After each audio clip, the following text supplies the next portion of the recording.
Hi there, welcome to the African Diaspora channels in collaboration with CRBC TV. My name is Miriam Anita. This morning we're going to be discussing investment opportunities and policies like we've always been doing. However, today's going to be having something very different. We are going to be bringing you a lifetime example of every discussions we've been having in the studio. We have someone who has bridged the gap between global standards and the local opportunities. She has lived, in the diaspora and has seen the need to come back home and invest. We know that the heart of a Cross Riverian never truly leaves home, but for so many, this path is often paved with so much uncertainties, fears. You're wondering, is my investment safe? You're wondering where to take it to. And then the policies, you do not know how to navigate them. But then this morning, we're going to be clearing those doubts and bringing clarity to all your questions. Good morning, ma'am. Good morning.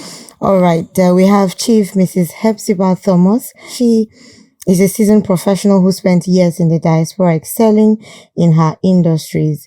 I'm going to let her do justice to all of these industries and, of course, all her alliances. Good morning once again. Thank you for doing this with us. Good morning. Well, I'm Chief Dr. Mrs. Hephzibah Thomas. I'm an ethic woman. And I've lived in the diaspora for a long time. Okay. Left here about almost 40-something years ago. I went to school here. I did all my elementary, primary, and secondary school here. And then nursing. I finished my nursing. After that, I was so fortunate to be sent out by the Nigerian government.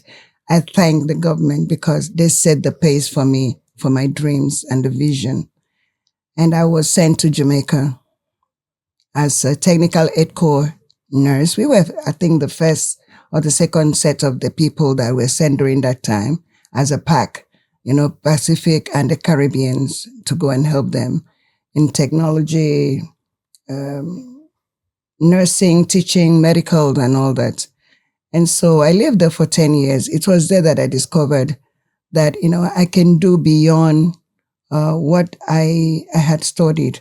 There were a lot of things that prompted me to look different directions for the future. And so after working there, I came back home and did all the necessary reviews, returned my passport, my government passport and everything. And then I decided to go back because I had started my business there already. I started a boutique. I found out in Jamaica, they were not really familiar with our culture. And I heard people talking about Jamaicans really know about our culture. They didn't really know about our culture. And yet we had Calabar High School there, which is really where I came from. And I was able to work with them or navigate to them or bring to their knowledge why the name Calabar and what happened. Because Hope Waddle brought the Hope Waddle here and then went back to Jamaica. And so from there, I found out that they were so interested in our culture. So I worked with the consulate as an attaché to help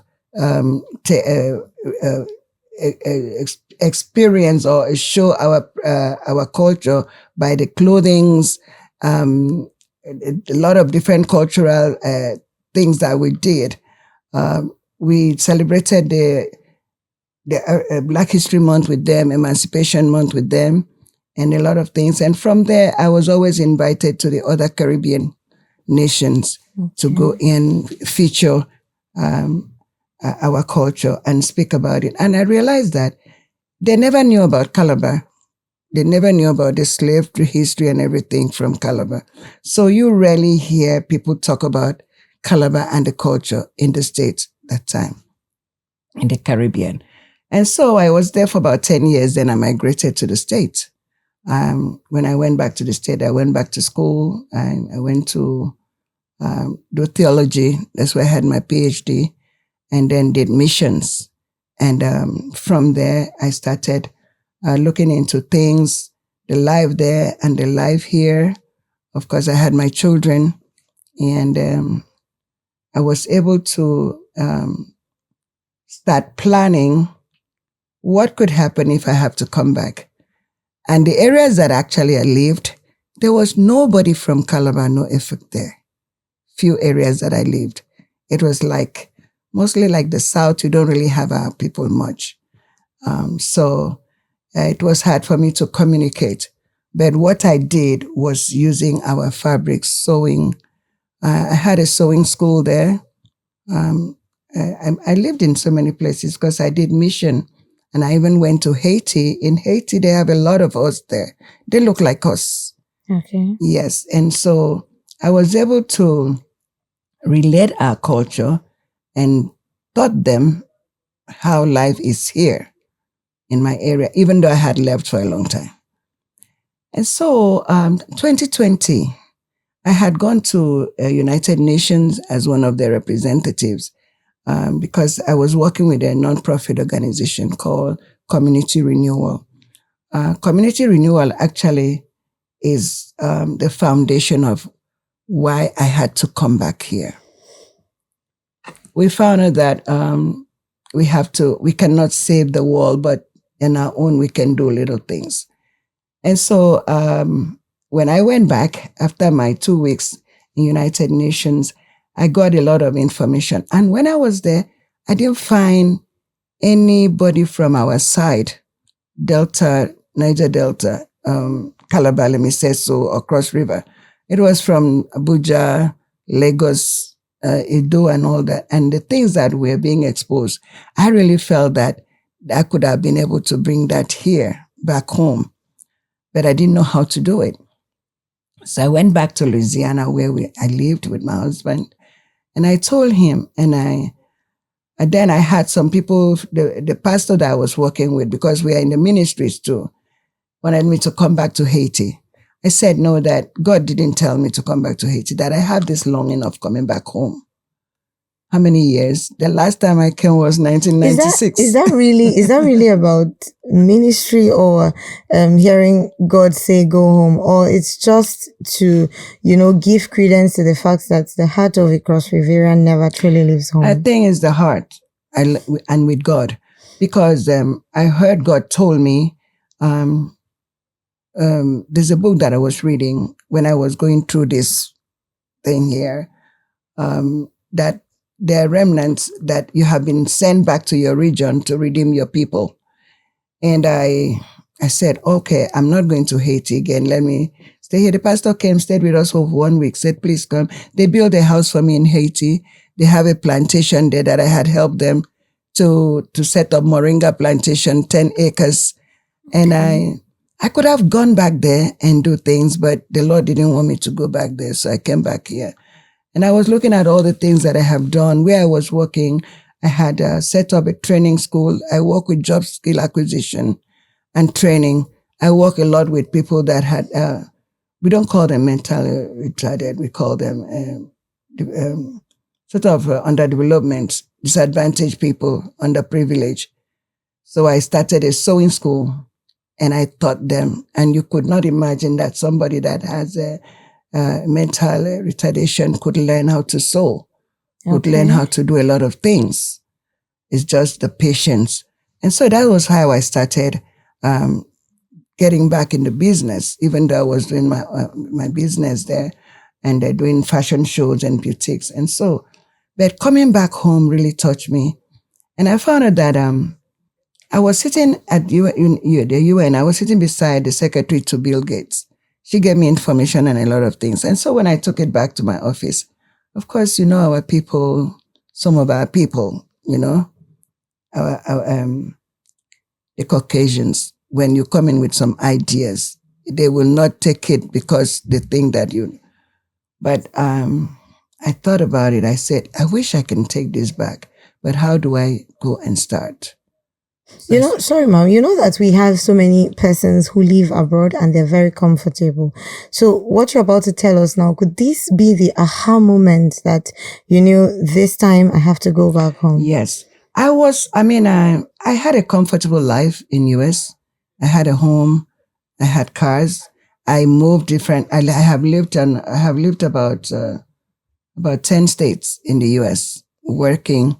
And my kids are quite comfortable. Actually, my son right now is flying F-18C Hornets Impressive. for America. The Lord protects him in Amen. his war here. He graduated from the prestigious Annapolis, the Naval Academy. So everything was okay. And I found out that, okay, they are okay. My daughter is a nurse. So my granddaughter graduated from the University of Michigan. So they were okay. So I felt right now I have to come back home. Everybody's there. I could have gone to stay with them or continue with my business, but there was this thing. So I told my husband, I told him, I said, I really want to go back home. You know, I didn't have no more parents, but I had my siblings, my relations, whom I haven't seen for a long time. So I had that hunger in me as an Efik woman. Okay? There's something about us. I don't know, sometimes we might not be able to explain it. So I told him about it. And I said, honey, my husband is an American. And I said, I can be coming back every 6 months to see you if you don't want to come, but I think I need to go. So I prepared myself, set up my business, did a lot of things and gathered the money, went into the Louisiana Fashion Prize. I won. Actually, part of that, all of that money is what I brought back here with what I needed. And I came home 2020. 2020, I came 6 months. Then I came back. When I came back, I did everything that I needed to do, set up a place, got people. And that was at the heat of when you had the kidnapping and the cultism. It was terrible. I was right in the midst. And I had everything. I would have stayed in Abuja. I couldn't stay. I stayed there for about 3 months. I couldn't. I think this is where we have to tell, our listeners, our viewers, that you are from Akwabuyo. I am from Akwabuyo. So that it better gives light to why you chose to there of all places. Probably, yes. I am from Akwabuyo, but I didn't live there. I grew up in Calabar. But there's something about where you were born, where your navel probably was planted, and it calls you, the land calls you as a root. And then also, I found out my mom, we own a village. My mom owned a village in Ikoriang. So I am right.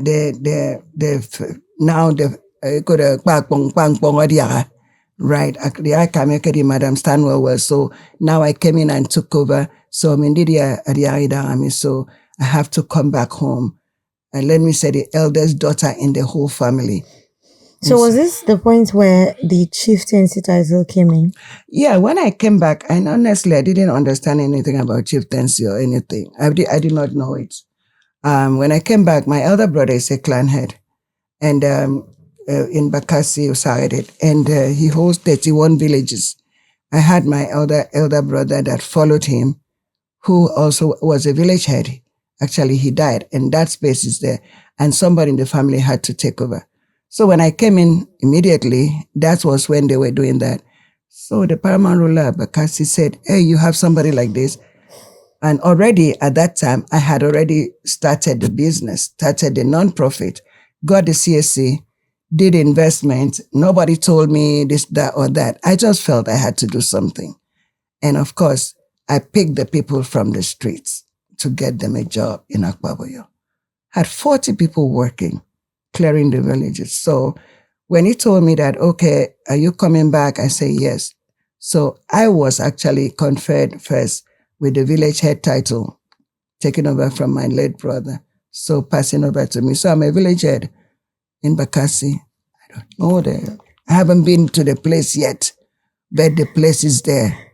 The people, some of them, they come to my house every time. Okay. So I'm a village head. So I'm certified, The chieftaincy came in. When I came in, I worked. I had already started the farm, the Hunger Go. I had already started the House of Friendship Initiative, where I started training young men on how to do bricks. I bought brick machines. I bought a lot of machines. And I brought a lot of technological stuff in, computers and everything. So I took them from the streets and gave them a job.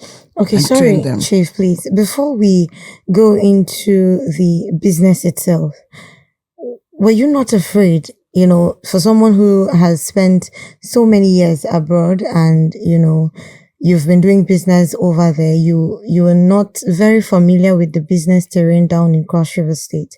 Were you not afraid? Did you have bottlenecks?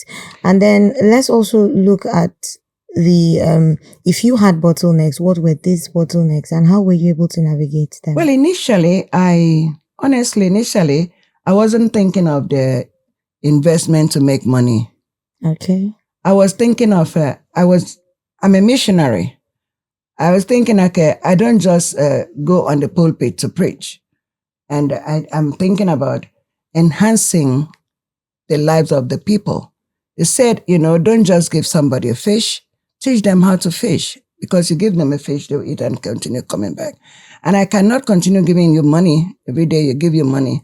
So I decided, I say, hey, there's a lot. I have so much in my brain. If I could train a lot of Americans, I could train people here. Absolutely. And so I found out people that also have talents. They had talents and skills. I gathered them together. I say, hey, this is what I want to do. Can you train people? And so that was how I started first before I got into business. So I started training. I had a big place. So, okay, somebody said, I know how to do fish farming. I can do it. I said, okay, can we train people on that fish farming? So I brought out money. Okay, let's dig the pond. We have water. We had a stream and a swamp, which was an asset. So let's use that asset. So we dug this thing there and we got a pond, about 2 or 3 ponds. Okay, let's put fish there. Let's train these young people how to do it. At that time, I wasn't settled. I go and come. Then, okay, what else? We can set up Gary Center, a lot of Gary here, cassava, you guys can do. So I bought a lot of cassava sticks. Said, okay, the women and these people, instead of you coming to ask me for money every time, why don't you do this? And then you can do the Gary and eat with your family. That's how I started. Okay. Right. And so, and then we started having some little buildings in the farm. In fact, I found a young priest that had died and resurrected. He didn't have somewhere to stay.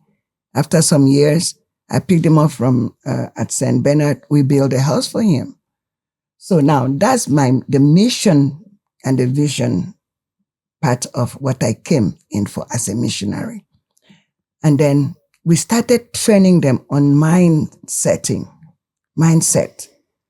Get your mindset out of, I'm obligated to this.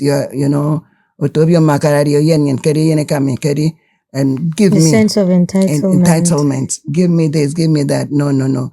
We have to train you on how you have your hands. You have things here. We don't have lands in America, but you have land. Some of you, your parent died and left lands for you. And these are just right there. But the fact that the only thing that I found out is a lot of our people don't want to work. Some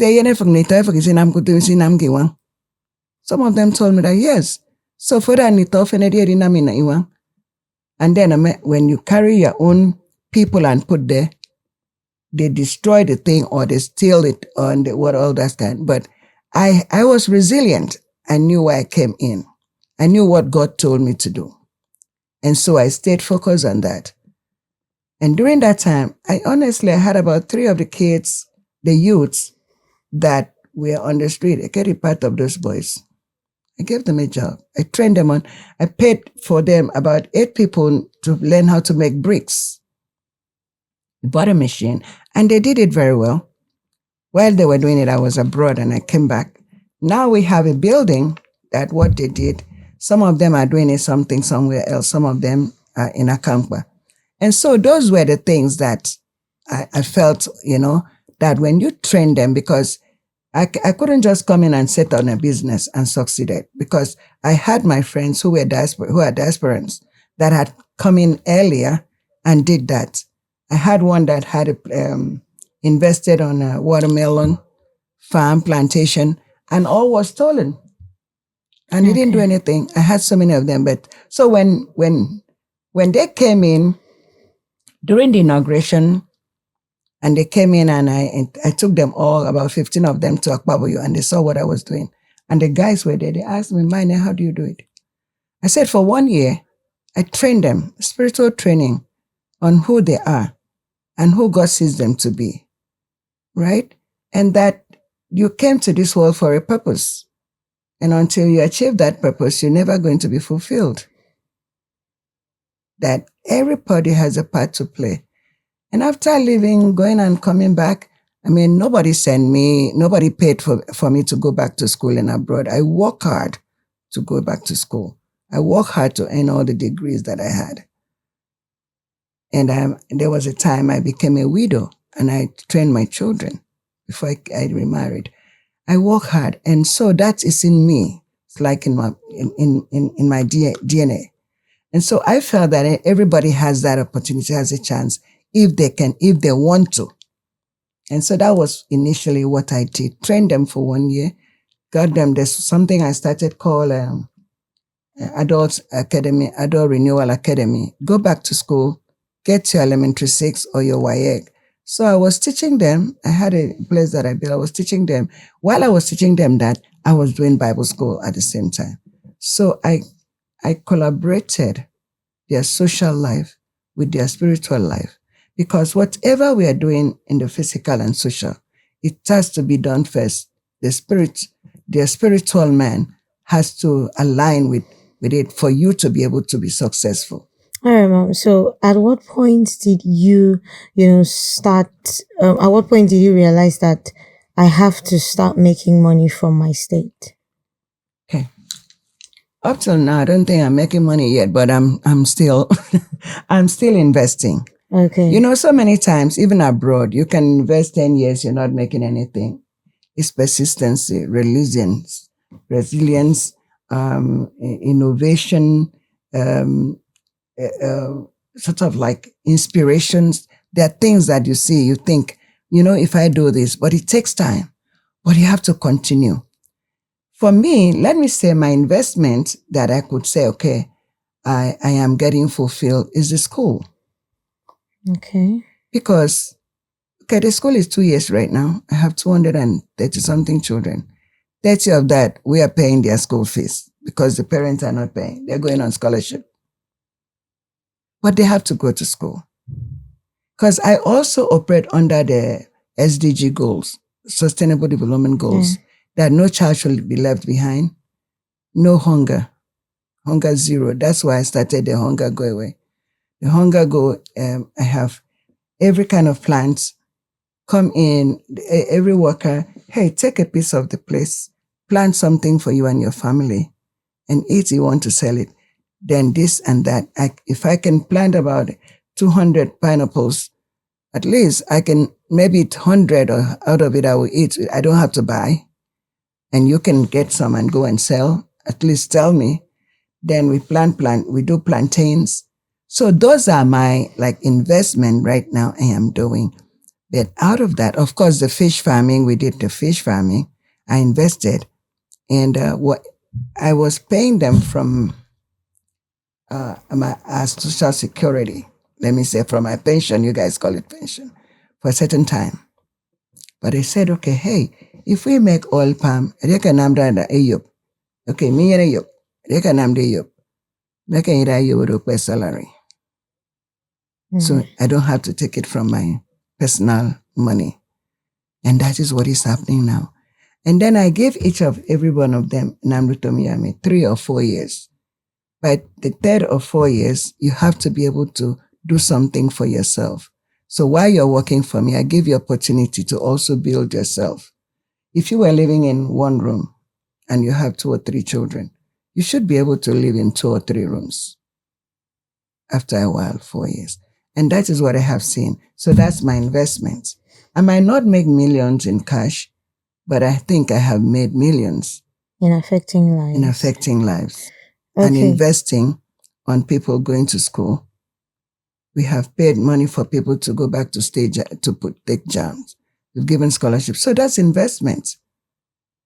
Now, in all of this, even when, you would say that you're investing in, helping lives, you talked about the school. in Cross River State, for you to run a school actively, you pass through some form of registrations and all of that. So talk to us about, these government agencies. Were there bottlenecks, or did they make your work as an investor easy? Well, let me talk about the school. Okay. I think I was actually like, let me say, I won't say lucky, blessed. I have friends in high places. And just like you seeing what I'm doing, appreciating it, other people see what I'm doing, appreciating. Unfortunately, I have not been able to get any help from the government. Honestly, there are some people that told me, because I'm not a politician, I cannot help get things done. But I tell them I can get things done. I would rather get things done and do it before I go into politics, so that I will have things to show. That means that if I'm doing now, I get into politics, I get money, I will still do it. I will not use it personally for myself. I had somebody, when I came in, I went to a meeting, they were doing something about like a chairman or something like that. Somebody said, maybe we should get Mao. Somebody said, don't get that woman. You won't see any money.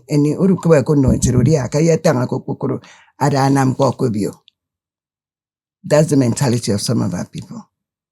So that school, when I started the school, I got it registered. I went to Ministry of Education, did all the necessary legal thing that I'm supposed to. Was it easy? No, it wasn't easy. But I didn't do it. I had to put people in place. I delegated the job to people, even my friends, people that I delegated. Yeah, did I? Yeah, I did. I did what I supposed to have done to get it. No, because when I saw those kids, what I'm seeing now, plus when I came, I just give God the glory. Because a lot of the children were not going to school. Some of them were locked in the house, and the parent would go to the farm and lock 6, 7 children inside the house. And now those kids are coming to school. You have 3 kids in the school, 1 goes free.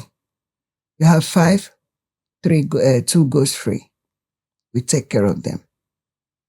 So we give them opportunity to send their children to school.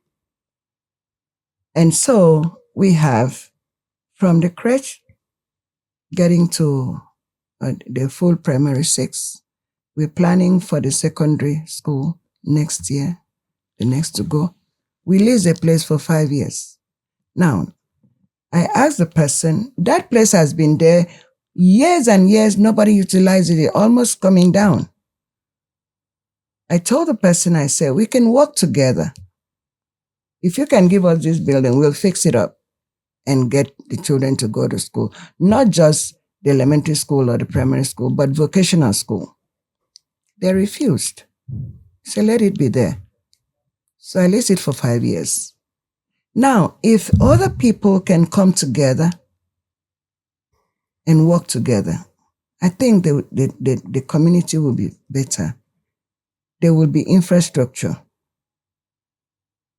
But a lot of people don't think that way. You see, I tell people, until you help out, until you give a lending hand or helping hand, you can never be fulfilled, no matter how much money you have. Because when the final day comes, nothing goes with you. Absolutely.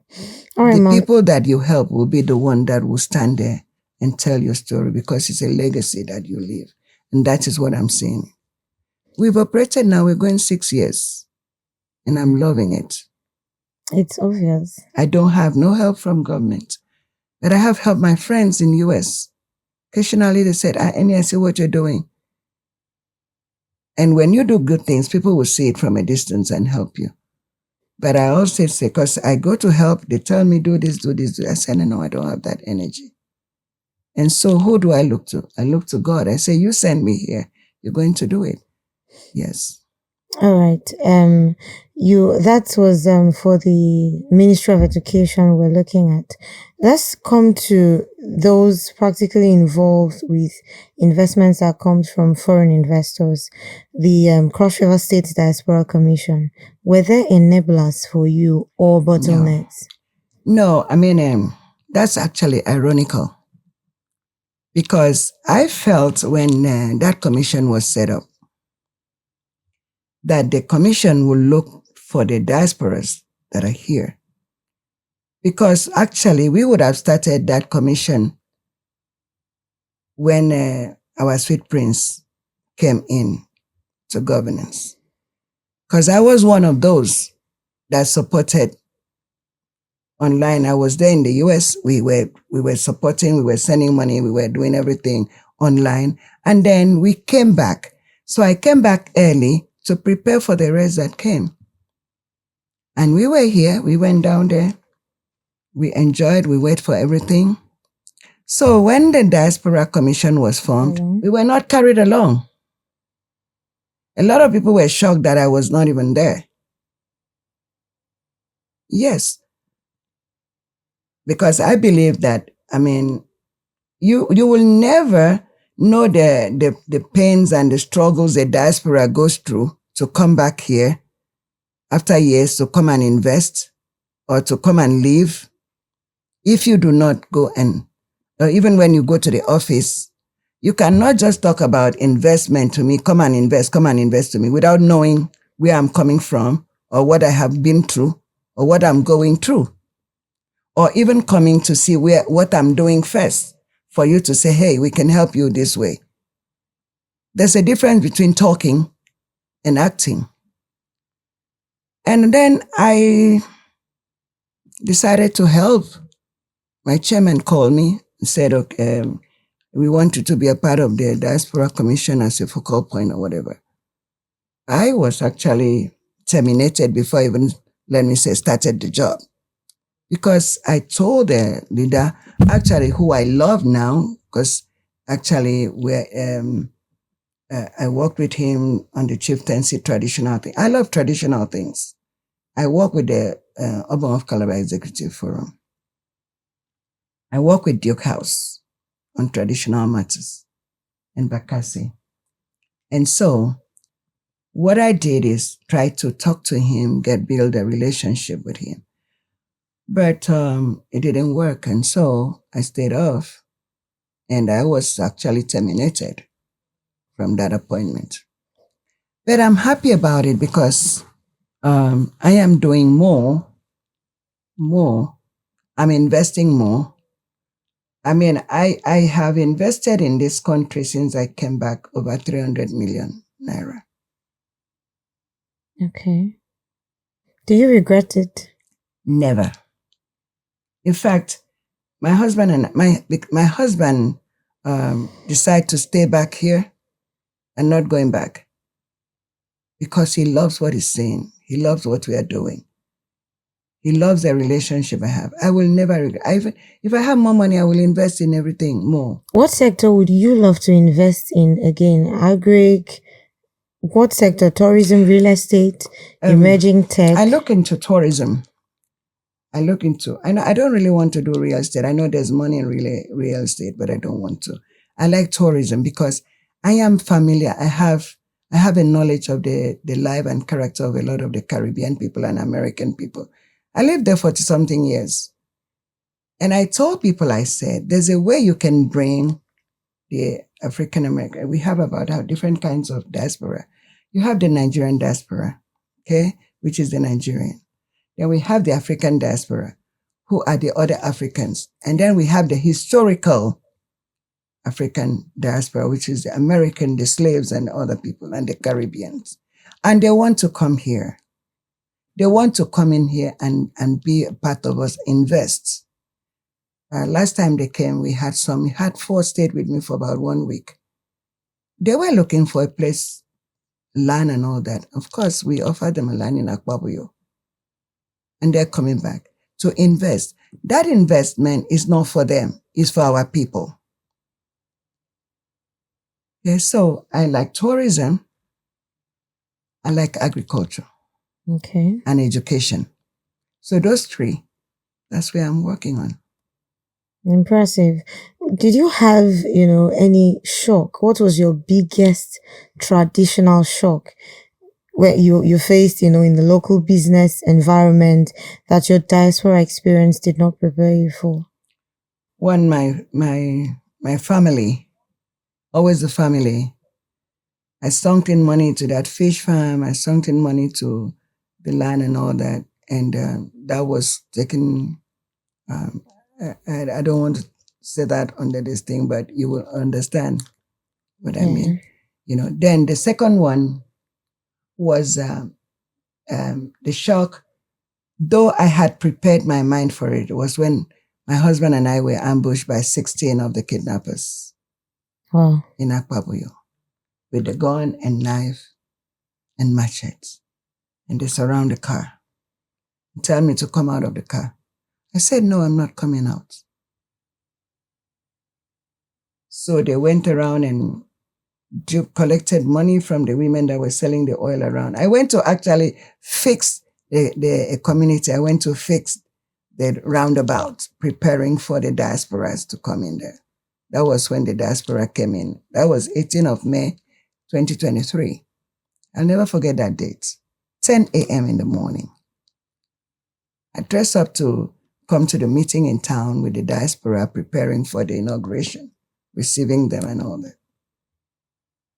They brought one bus into the car, slapped my husband. They destroyed the door of the car, and the guy came in, pointed the gun at me. I said, I just told him, put up the gun. So I told him in a fake language, he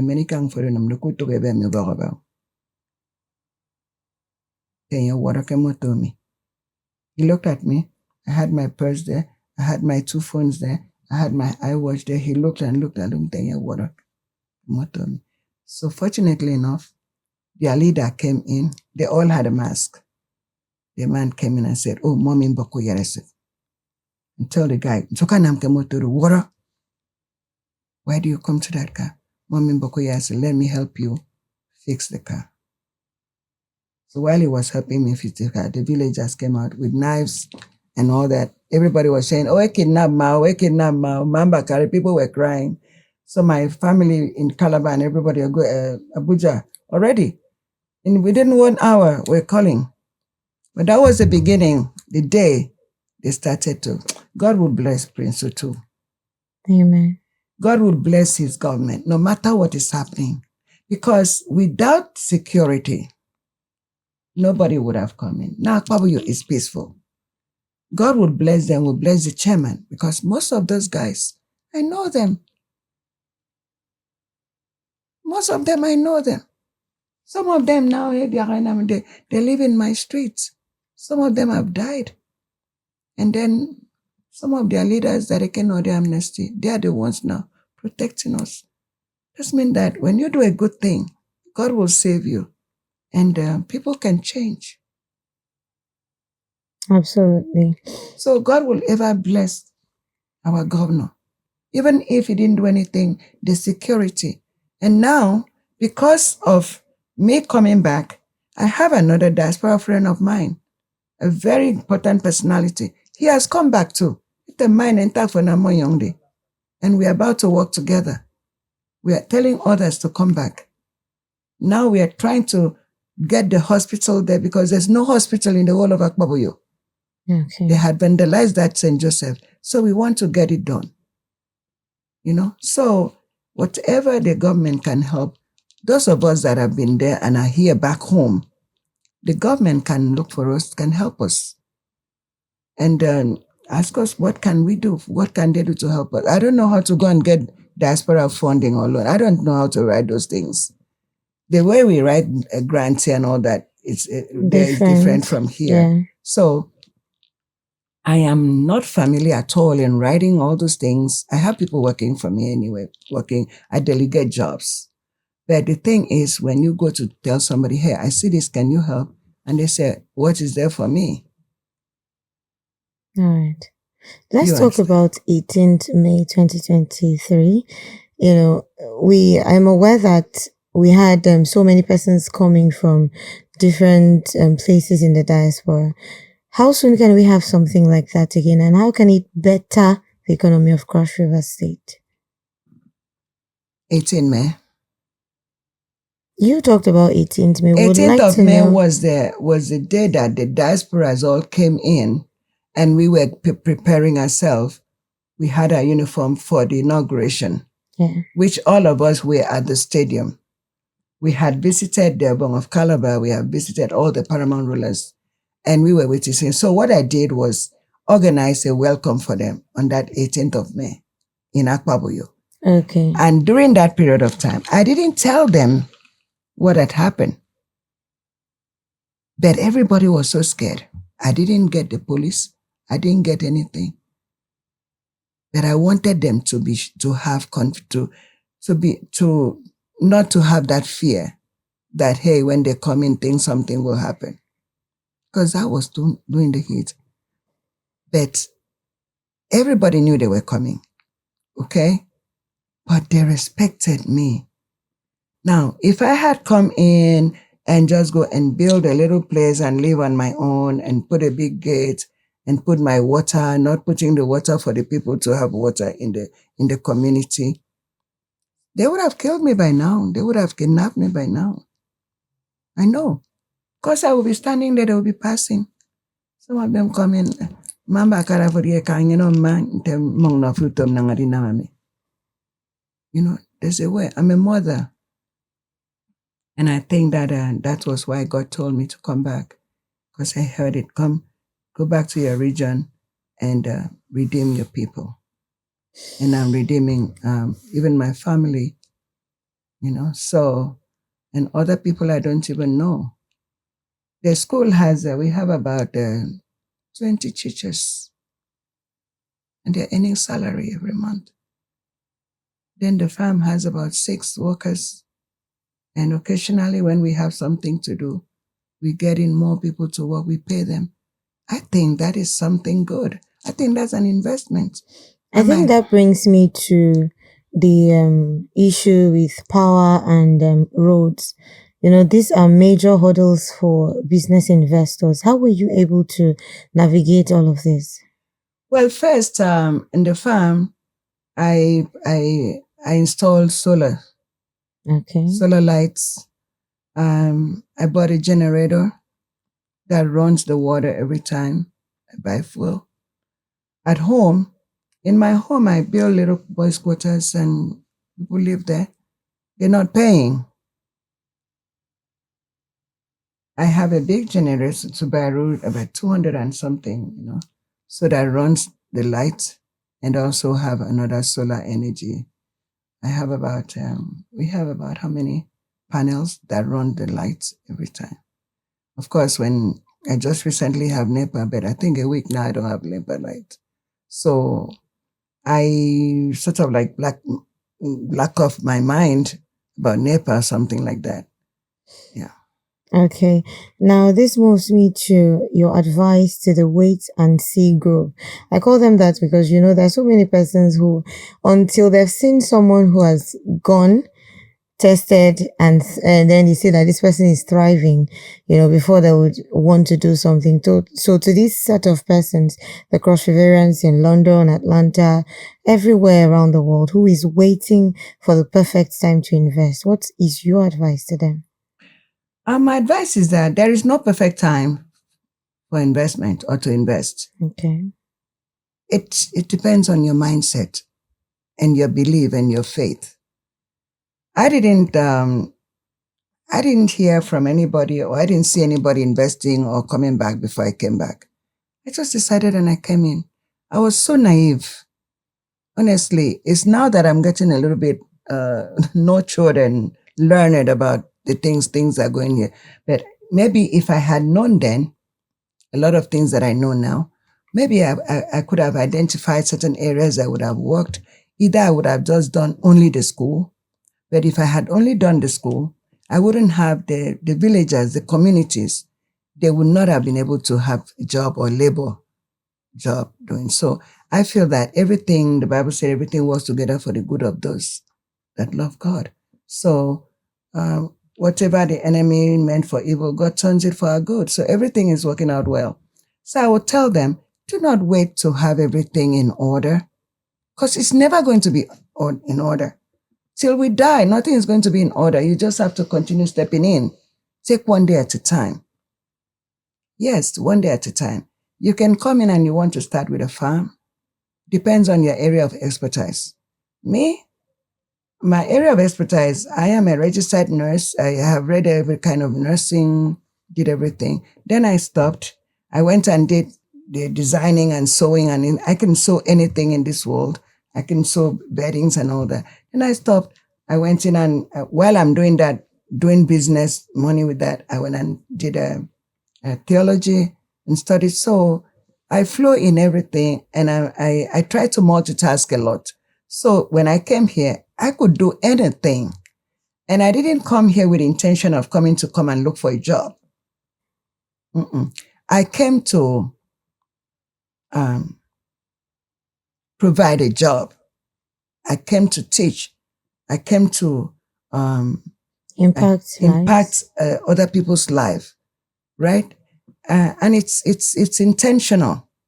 It's intentional to grow and build, a positive, caring relationship is very, very important. Relationship.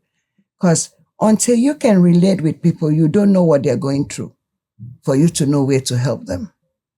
And so by building that intentionally, I was able to build relationship and be able to transform their lives. And then that led me to also get to connecting with other people. I have so many friends now that I have never met them before, and they become my friends and my family. I met my old friends that we started school together when we were young. Some of them have gone, blessed memory. Okay. The one that actually told me, hey, mine, come back. She passed out 2 years ago. I lived in her house 6 months before I even moved to come talk about you. So life is like that, one day at a time. And by the guidance of the Holy Spirit, you can never really, even when you fail, you learn a lesson. True. Because I have lost a lot of money, but I'm not dwelling on that, because without losing, I wouldn't know what else I can go forward with. You mentioned that there are a lot of things you know now that if you had known when you just came in, you would have done a lot of things differently. Can you point out what you would have done differently? What I would have done differently that I look now on, when I look at the farm, I would have done a resort there, tourist resort, because the place is beautiful like that. It has a stream. I could have put some condos there, have a hiking. I have this picture of where I was living in US. I lived in Hawaii for 3 years, and Akpabuyo is like Hawaii. Maybe that's why I love it. I lived in Hawaii, in Maui. Okay, it has waters and a lot of things. So the first farm that I got, it has a beautiful stream that runs, that you can put a boat and do a kayak there, invite people. Then you set up the fish pond and all that. So, but if I had somebody had come in and said, hey, mine, you play Temi Opofonida and Nam Risotto and all that. Yeah. Hey, I would have done it. Well, one person did it and introduced me and told me to a Commissioner of Development at that time. I won't take her name. And she said, oh, he came and looked at the place, said, we can do this thing and all that. And that was it. It finished. Nothing happened. I didn't know how to go through it. But I have 3 or 4 people that have come in and said, this would have been a beautiful result. Because it's real, because you have every herb. In fact, a Unicross scientists, they've been coming to my farm to see where we can do some research there with the plants. There's so many herbs. And then you have the streams, the water in that area, and the swamp. And then you have the area that you can hike and all that.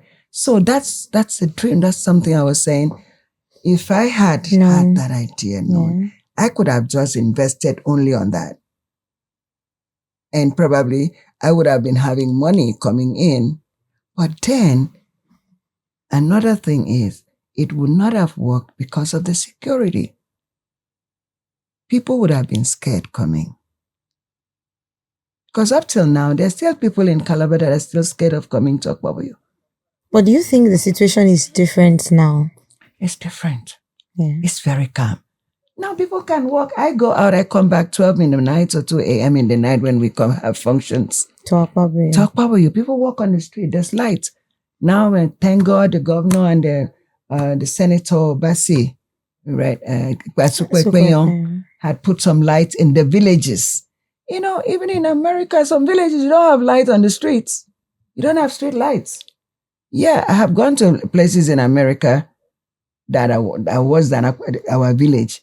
We have a third road. We have third road. Beside Korene has third road from the beginning to the end there. If they fix it now, you can get over there. And there's light, solar light. So it's beautiful. Every little street has a tar road to a certain area, and there's light in it. So that is livable. That's like even it's an urban area, suburban area. And talking about our governor, you know, with the budget of the 2026 budget of inclusive growth, you know, where do you see the most significant diaspora-sized opportunities, investment in the next 12 months coming up? I would love to say if we can invest on tourism. The people there have money. I mean, not just relying on our people, but other diaspora, other African nations and Caribbeans. There's money, but you just have to know how to navigate them. You know, bring them here. Like what they're doing in Ghana. I have a lot of friends that go to Ghana and they build things there. In fact, my son's parent-in-law, they just went to Ghana and they called me from there and said, we are here in Ghana. We're looking forward to coming to Nigeria. I said, okay, when I come back, we all can come back together. So we can adapt that kind of system and get them in, you know, and then because, see, there's this thing that they're doing. I'm getting old, forgetting some words. Sort of like,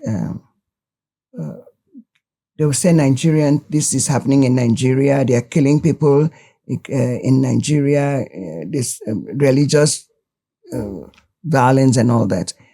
We hear it, okay? It happens in the north. If it's really happening, the Fulani thing, it's not happening here. Yeah. But when they say the whole Nigeria. People get scared. But they can come here. We have nice places here. And I mean, I'm not selling Calabar. I know, you know, but I'm selling Akpabuyo. Akpabuyo is beautiful. My husband loves Akpabuyo. He's an American. Akpabuyo is calm, is quiet. If we have good infrastructure there, people will prefer to be there than Calabar. The air is calm. The atmosphere, the oxygen is clean, natural. Do you know that since I've come back, we have not had no processed food, no canned food. Everything is from the farm to the table. Fresh beef, fresh goats, fresh fish. Something that I haven't had. And so who will live that kind of a life? You know? But our people, we do not cherish what we have. We do not appreciate it. But we that have gone out and come back, I'm telling you, we have a best life. We should wake up in the morning and say, God, thank you. Because right now, even abroad, people are not sleeping. Either it is the war, or it is the cold, the snowstorm, natural disaster, earthquake, hurricane. I have been in that, or tsunami. I have been in all that. But since I have come back here, the only one time snowstorm, thunderstorm broke some trees. It didn't break in my area. NEPA might not give me light, but I am so happy. You know, every day I can walk down in my street.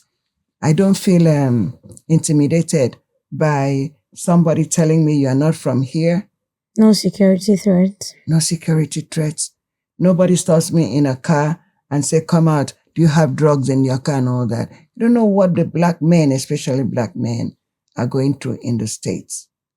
And so my husband comes out. I mean, if you have him interview, he will tell you a whole lot. I mean, that's this person, an American. His experience as an American living in Nigeria, and living in the village of Akbabuyo. That's good to hear. What kind of Cross River do you think or do you hope your investment, will help create for the next generation? Education is very, very important. And there's something we are nursing right now. I wouldn't want to say it here. That is very, very, very, very, very unique. That if we do it, we will help our young ones, our youth. I am a matron to about 3 youth organizations, Kauton, Akbabuyo Student Association and all that. I sit them down every time I mentor them. There's a lot for you to do, that you can make money if you want the money. There's a lot that you can do. It's not all in AI. I'm learning it, but it's not all in it. But there are certain things that we can do and open up Cross River, and Calabar and Akbabuyo. I haven't been to the other place. I went there just to visit friends.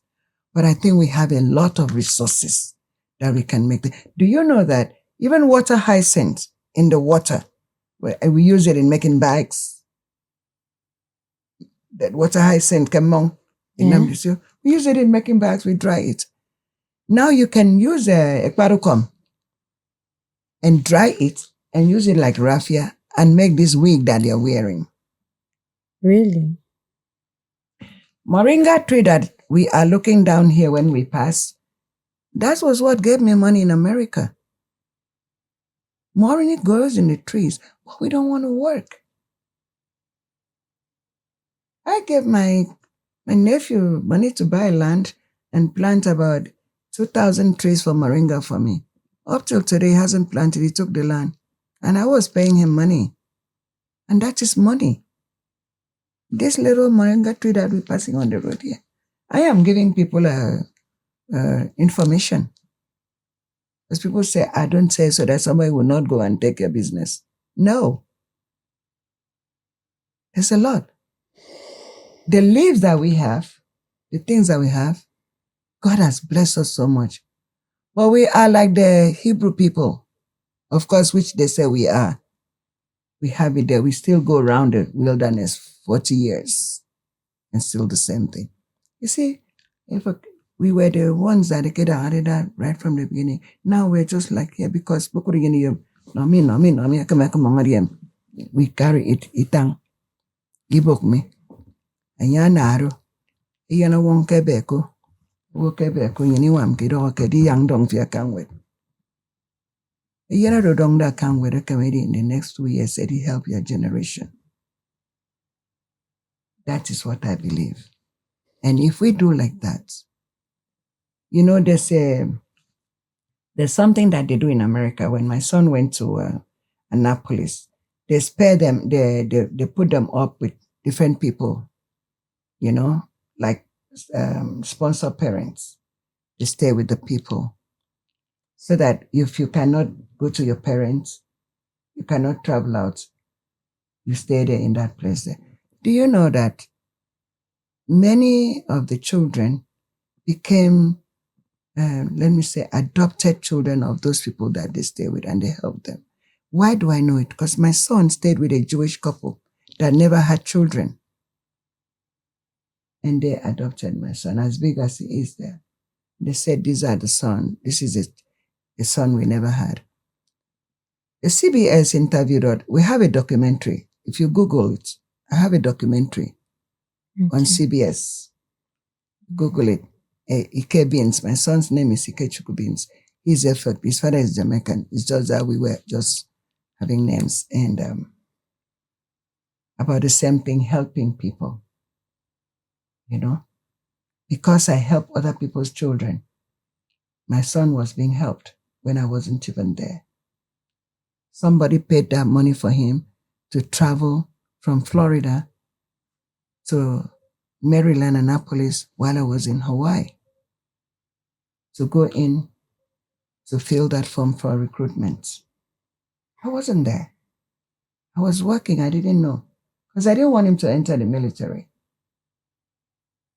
But he went. And today, because somebody else helped my child, my son is in the Navy.